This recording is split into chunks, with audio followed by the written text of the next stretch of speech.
అండి నమస్తే, నేను మీ దేవి. వెల్కమ్ టు నాదే క్రియేషన్స్. ఈరోజు వీడియోలో మనం పండుగ స్పెషల్ లడ్డూని ఎలా ప్రిపేర్ చేసుకోవాలో చూద్దాం.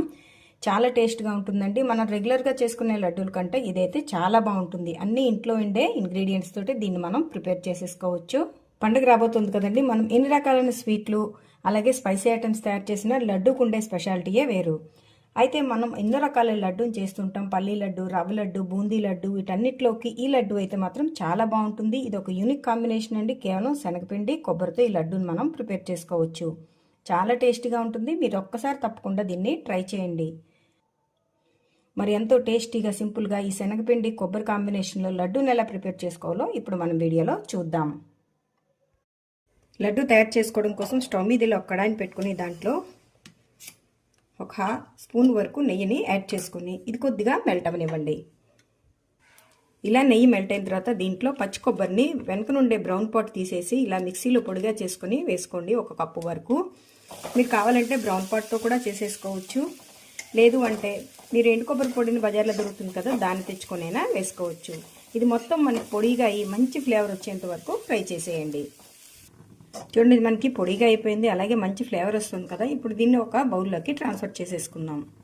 ఇప్పుడు స్టవ్ మీద కడాయిలో ఏ మెజర్మెంట్తో అయితే మనం కొబ్బరి పొడిని తీసుకున్నామో అదే మెజర్మెంట్తో ఒక కప్పు శనగపిండిని కూడా వేసేసి లో ఫ్లేమ్లోనే దోరగా మంచి ఫ్లేవర్ వచ్చేంత వరకు ఫ్రై చేయండి.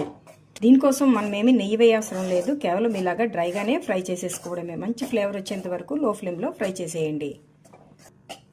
చూడండి, ఇది కూడా మనకు చక్కగా ఫ్రై అయిపోయింది. మంచి ఫ్లేవర్ వస్తున్నప్పుడు ఇందులోనే మనం ముందుగా ఫ్రై చేసి పెట్టుకున్న ఈ కొబ్బరి పొడిని వేసేసుకుందాం.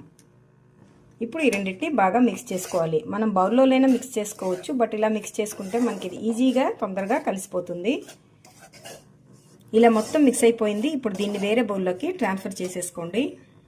ఇప్పుడు మళ్ళీ స్టవ్ మీద కడాయిలో ఒక కప్పు వరకు చక్కెర, ఒక హాఫ్ కప్పు వరకు వాటర్ని వేసేసుకొని దీని మొత్తాన్ని ఇలా కలుపుతూ కరిగించేసుకోండి.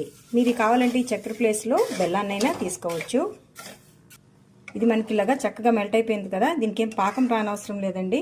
ఒక 2 మినిట్స్ ఇలా ఉడికిస్తే మనకి గులాబ్ జామ్ పాకంలా వస్తుంది కదా, జస్ట్ స్టిక్కీగా అవుతుంది. అప్పటి వరకు ఉంటే చాలు. ఇది మనకి రెడీ అయిపోయిందండి. ఇప్పుడు దీంట్లోనే జస్ట్ ఒక చిటికెడంతా ఎల్లో ఫుడ్ కలర్, మంచి ఫ్లేవర్ కోసం ఇలాచీ పౌడర్ వేసి స్టవ్ ఆఫ్ చేసేసుకోండి. ఇప్పుడు దీంట్లోనే మనం ముందుగా కలిపి పెట్టుకున్న ఈ శనగపిండి అలాగే కొబ్బరి మిశ్రమాన్ని వేసేసి ఒకసారి బాగా మిక్స్ చేసేద్దాం. చూడండి, ఇలా మొత్తం కలిపేసాం కదా. ఇప్పుడు కొద్దిగా నెయ్యిని యాడ్ చేసుకుని ఒకసారి కలిపేసుకున్న తర్వాత కొద్దిగా గోరువెచ్చగా అయ్యేంత వరకు దీన్ని పక్కన పెట్టేసుకోండి. మీకు కావాలంటే ఇందులో డ్రై ఫ్రూట్స్